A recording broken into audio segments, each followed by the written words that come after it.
কয়টা বাজে? টাইম দেখছো? তুমি প্রতিটা দিনই এরকম লেট করো। তোমার ভিতরে কোনো ডিসিপ্লিনই নেই। তুমি পড়ালেখায় অতটা ভালো না। তোমাকে আর নিতে পারছি না আমি। বাবা সামনের সপ্তাহে আমার বিয়ে ঠিক করেছে, সামনের সপ্তাহে আমার বিয়ে, এটা জানানোর জন্য আমি আসছিলাম।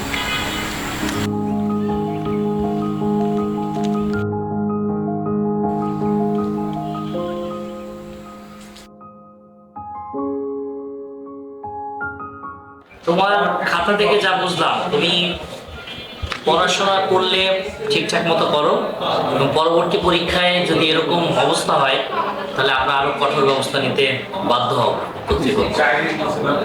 তুমি নিজে চেক করতে পারো তোমার খাতার কি অবস্থা, এবং পরবর্তী পরীক্ষায় যদি এই অবস্থা হয় তাহলে আমরা কঠোর ব্যবস্থা নিতে আসলেই বাধ্য হব।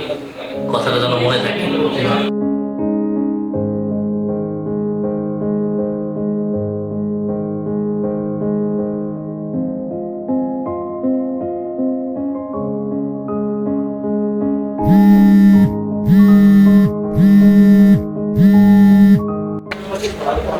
হ্যাঁ বাবা।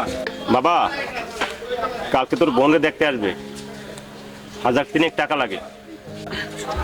1,000? দেখতে একটু ম্যানেজ করতে পারিস কিনা? আচ্ছা আমি দেখতেছি, আপনি টেনশন নিয়েন না। আচ্ছা ঠিক আছে, রাখ। আচ্ছা আচ্ছা।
হ্যালো বাবা। ও ঘুমাচ্ছ? না কিছু হয়নি, না আমি ঠিক আছি।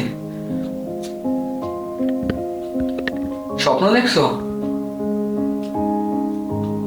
আচ্ছা ঠিক আছে, সকালে কথা বলবো তাহলে। আচ্ছা নিজের খেয়াল রেখো। ওকে। বাবা, তুই সামান্য কিছুতে এত ভেঙে পড়িস না। তখনই আমাদের অনেক স্বপ্ন, তোর ভাইয়ের স্বপ্ন, তোর মায়ের স্বপ্ন, তোর সবার স্বপ্ন তোকে নিয়ে। তুই ঘুরে দাঁড়া, তুই ভালো কিছু করতে পারবি জীবনে। এত সহজে কোনো কিছুতে ভেঙে পড়া যায় না।